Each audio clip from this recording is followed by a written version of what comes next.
चलिए, आज एक ऐसी कहानी की दुनिया में चलते हैं जो सच कहूं तो शायद थोड़ी डरावनी लगे। ये कहानी है एक बहुत ही माहिर कारीगर की, उसके लालच की और एक ऐसी खौफनाक गुजारिश की जिसने सब कुछ बदल कर रख दिया।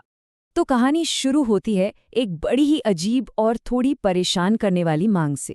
मेरे लिए एक ऐसा मास्क बनाओ जो देखने में बिल्कुल असली लगे।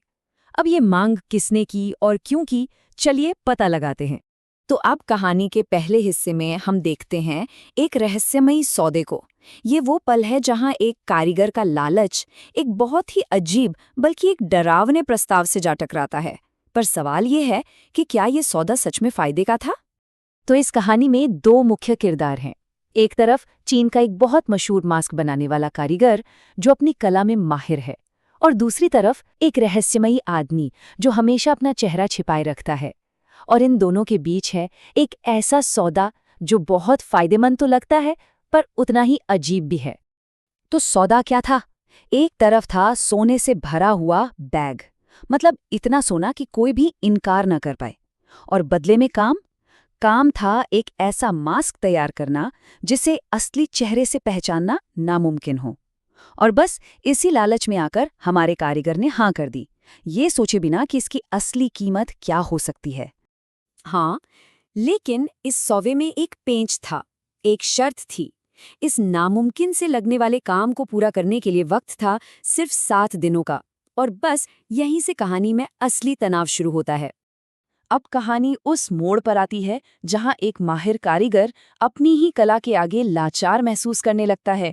ये 6 दिन उस कारीगर की हताशा, उसकी नाकामी की कहानी कहते हैं। ये टाइमलाइन देखिए।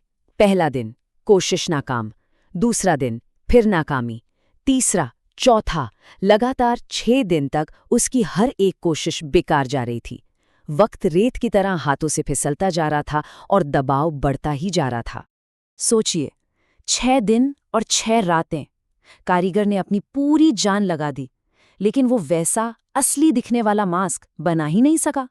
उसकी कला, उसका हुनर, सब कुछ जैसे जवाब दे गया था। वो उस अजनबी की शर्त पूरी नहीं कर पा रहा था। और अब हम पहुंचते हैं कहानी के क्लाइमैक्स पर, वो आखिरी दिन जहां सारा सच सामने आने वाला था। और यकीन मानिए, ये सच बहुत ही खौफनाक था। तो सबसे बड़ा सवाल यही है कि आखिर 7वें दिन हुआ क्या? क्या कारीगर ने कोई चमत्कार कर दिया, या फिर कुछ ऐसा हुआ जिसके बारे में कोई सोच भी नहीं सकता? तो चलिए देखते हैं उस दिन क्या हुआ। पहला कदम, वो रहस्यमय आदमी ठीक 7वें दिन वापस लौटा। दूसरा, हमारे कारीगर ने डरते डरते जो भी वो बना पाया था वो मास्क उसके सामने रख दिया। और तीसरा, उस आदमी ने एक मास्क उठाया और बिना कुछ कहे वहां से चला गया। लेकिन वो मास्क वो नहीं था जो हमारे कारीगर ने बनाया था। और बस इसी एक लाइन पर आकर कहानी खत्म हो जाती है। सारा का सारा खौफ इसी एक लाइन में है। तो मतलब क्या है इसका?